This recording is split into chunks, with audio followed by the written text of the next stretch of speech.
Messrs আমানত ভান্ডার থেকে প্রিয় দর্শক, রাজধানীর সর্ববৃহত্তম পাইকারি মার্কেট থেকে আমরা আজকের পেঁয়াজের পাইকারি দরদাম জানিয়ে দিব। যুক্ত হচ্ছে সরাসরি মেসার্স আমানত ভান্ডার থেকে আজকের বাজার আপডেট জানার জন্য।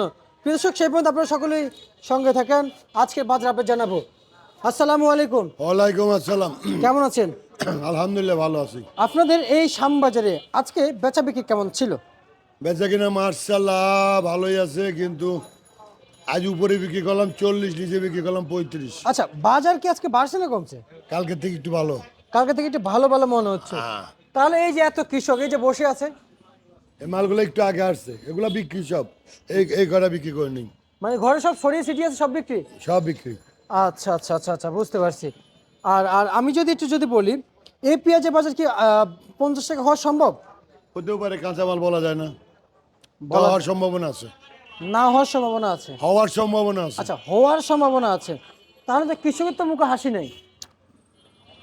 কৃষক তো যাদের পেঁয়াজ আছে তারা এখানে আছে, এগুলা বিক্রি হয় না। এই গুন্ডাখানে কাকে নামাইছে এগুলা? এই পেঁয়াজ। হ্যাঁ হ্যাঁ। আচ্ছা, কৃষক তো নিজেই জানিয়েছেন যে এখন পেঁয়াজ দিয়ে খুবই ভোগান্তিতে পড়ে গেছেন। পেঁয়াজ আবাদ করে ন্যায্য দাম পাচ্ছেন না, এবং কৃষক সামনে আগাইতে পারছে না, এবং সার বিষ কীটনাশকের দাম বেশি, এবং কোনো সাহায্য সহযোগিতা পাচ্ছে না। আসলে এইসব বিষয়গুলো আপনারা যারা ব্যবসায়িক, আপনারা তো হাটে যান, মার্কেটে যান, এবং বিভিন্ন জায়গায় ঘুরেন, আপনারা কীভাবে দেখছেন একটু জানাবেন। পেঁয়াজের বাজার আর কমবে না। কমবে না, এবং কৃষক আমার মনে হয় পেঁয়াজের বাজার আর কমবে না, 2-1 টাকা বাড়া ছাড়া কমবে না। আর এখন আহামরি আমদানি হবে না। আচ্ছা, কৃষক কি সারা জীবন এভাবে থেকে যাবে? কৃষক সারা জীবন নির্যাতিত, অবহেলিত। এভাবে থেকে যাবে? আচ্ছা, কৃষকের তো উন্নত হওয়া দরকার। উন্নত আমি বললে হবে না তো, যদি সরকার না চায় জি। তাহলে কৃষক কোনোদিন উন্নতি করতে পারবে না। পারবে না? তার মানে আমাদের গভর্নমেন্ট চাচ্ছে না যে কৃষক উন্নত হোক? মুখে মুখে চায়, খাতা কলমে চায় না। আচ্ছা আচ্ছা, মুখে মুখে চায়। আর তার মানে আমাদের এই পেঁয়াজ পেঁয়াজ যারা আবাদ করে, পেঁয়াজ হোক, শাকসবজি হোক, যাই হোক না কেন। না, ওগুলোর দাম আছে। 1 কেজি বেগুনির দাম কত? একটা লাউয়ের দাম কত? 80 টাকা। তাহলে ওই তুলনায় পেঁয়াজের দাম কিচ্ছু না। আচ্ছা আচ্ছা আচ্ছা এখনই 10 টাকা বাড়ুক, দেখেন মিডিয়া তোমরা এসে একা হইচুই আরম্ভ করে দেবে না। আচ্ছা আচ্ছা আচ্ছা, বুঝতে পারছি বুঝতে পারছি।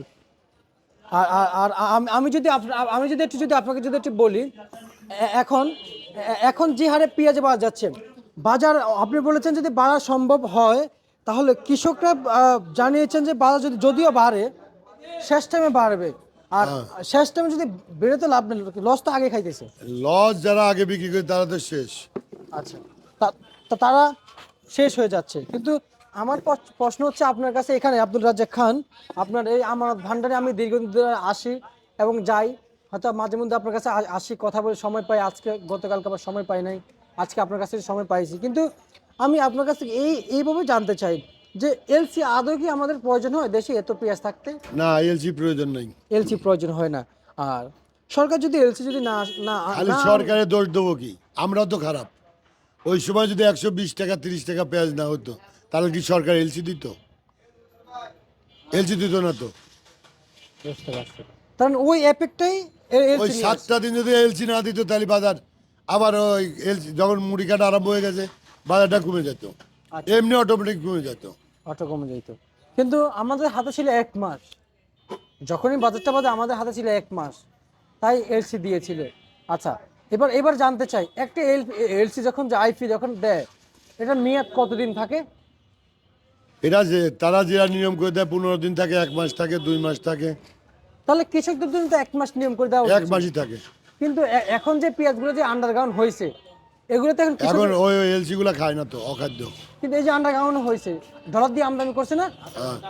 তাই না? তো যারা করছে তাদের তাদের লস তো করছিল তো আসার জন্য, আমি যদি লাভের জন্যই করছে। আচ্ছা কিন্তু চাষিও মার খাইছে, তারাও মার খাইছে। বাংলাদেশে যে ডলারগুলো রিজার্ভে ছিল, রিজার্ভ থেকে ডলার খরচ হচ্ছে না পেঁয়াজ আনতে, লস কাদের? আমাদের হয় নাই? অবশ্যই আমাদের হয়েছে। দেশের ক্ষতি হয়েছে। দেশের ক্ষতি হয়েছে। এখন অনেকে নাকি ভয়ে বলেন, অনেকে নাকি হুমকি দুমকি দেয়, আমরা শুনতে পাইলাম। এবং অনেকে আবার অনিচ্ছাভাবে আইসা জরিমানা করে চলে যায়। অনেকে মুখ খুলতে চায় না এই বিষয়ে। এবং আমি আপনার কাছ থেকে একটু জানতে চাইবো, এলসি পেঁয়াজ কি আদৌ কি প্রয়োজন হয় বাংলাদেশে? না না একেবারে সত্য কথা বলেন। বর্তমানে কোনো এলসির প্রয়োজন নাই। গত সিজন তো ছিল না। না ছিল না। এবছর তো হালি পেঁয়াজ প্রচুর লাগাইছে, আর 1 মাস পরে হালি আসবে। হালি আসবে মুড়ি কাটা, তাহলে এখন তো মুড়ি কাটা সিজন চলে। মুড়ি কাটা পেঁয়াজের যে মাঠ পরিদর্শন তো অনেকে যায় না, আর আপনারা কি গিয়েছেন যে মুড়ি কাটা কি আবার? আমরা তো যাই, আমরা তো আমাদের খবর আছে না। আচ্ছা, যেহেতু যান। আর 15-20 দিন আছে মুড়ি কাটা। আচ্ছা মুড়ি কাটার 15-20 দিন আছে, হাইস্ট 1 মাস। আচ্ছা 1 মাস আছে কিনা তাও বলা যাবে না। আর যদি এরকম দাম হয়, গ্রামে বিক্রি করে দিবে, হাটে, গ্রামের হাটে। গ্রামের হাটে মাল বিক্রি করতেছে বেশি এখন। বুঝতে পারছি। বাজার কি আরো বাড়বে? বাজার বাড়ার সম্ভাবনা বেশি। বাড়ার সম্ভাবনা বেশি না? হ্যাঁ, আচ্ছা আচ্ছা আচ্ছা আচ্ছা। আর তা আজকে পেঁয়াজ এই যে হাটের বাজার কত চলছে বলা যায়? আমি হাটের বাজার রাখি, খবর রাখি না এখন। আচ্ছা, আমি মার্কেট। বিক্রি করি চাষিদের মাল। আচ্ছা আচ্ছা। আমি তো ব্যাপারী মাল বিক্রি করি না এখন। না, এমনি তো অনেকে তো খোঁজ খবর নিয়ে রাখে যে এখান থেকে ওখানে দাম বেশি। হাটে দাম বেশি। ওখানে 40 টাকা, 40। আর ওখানে এখানে 38-40 টাকা, এখানে বেশি 35-40 টাকা।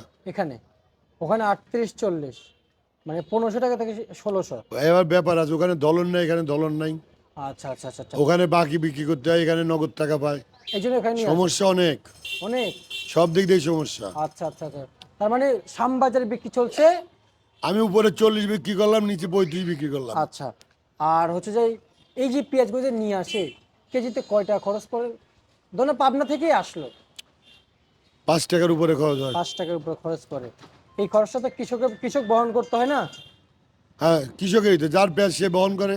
আচ্ছা, আমি আরেকটু জানতে চাই আপনার কাছ থেকে, যেহেতু সামনে নাকি রসুনের খুব কাছাকাছি চলে এসেছে, হ্যাঁ, 15 দিনের ভিতর মানে আরম্ভ হয়ে যাবে। নতুন রসুন আরম্ভ হয়ে যাবে, মার্কেটে তো পুরান রসুন আছে তো কিছু, সেগুলো কত বিক্রি চলছে? রসুন রসুন রসুন 40-50 টাকা। আচ্ছা, এই 40-50 রসুন কি কৃষকের কিছু হয়? লস তো, সবই লস। সবই লস। আচ্ছা আচ্ছা আচ্ছা। আমি যদি আপনার কাছে যদি এটা জানতে, এই যে আচ্ছা আলু আজকে 18 টাকা থেকে 19 টাকা আলু বিক্রি চলছে, কৃষকরা দাবি করছেন 25 টাকা থেকে 30 টাকা। এই যে বাজারে মাছের যে গ্যাপ, এই যে লস যাচ্ছে, এর কি ভুক্তভোগী কেউ হচ্ছে না, শুধু কৃষকই তো হচ্ছে? এত ভুক্তভোগী আসবে না, এখন তো যা খাবে, মার খেলে চাষিরাই খাবে, আর কেউ খাবে না। আর কেউ খাবে না। আচ্ছা, আপনি আপনি আপনি একজন ব্যবসায়ী হিসেবে কি মতামত দিচ্ছেন? বাজার কি 30 টাকা হওয়া উচিত কি?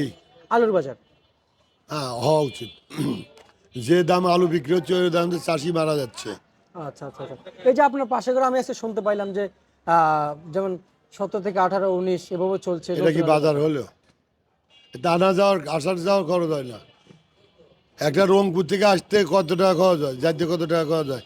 1000 টাকার উপরে খরচ হয় আচ্ছা, প্রতিজন মানুষের। বুঝতে পারছি। টিকিট তো মানে 500-600 টাকা করে রংপুরে। আচ্ছা আচ্ছা আচ্ছা আচ্ছা। বুঝতে পারছি। তার মানে লস আছে। লস, চাষিরা নির্যাতিত, আজীবন নির্যাতিত থাকবে। আচ্ছা আচ্ছা আচ্ছা। আমরা আপনাকে আব্দুল রাজ্জাক খান, আমরা আপনাকে ধন্যবাদ জানাচ্ছি। আমাদের তোমাকে অনেক অনেক ধন্যবাদ। মেসার্স আমানত ভান্ডার থেকে এই ছিল আজকে সর্বশেষ বাজার তালিকা।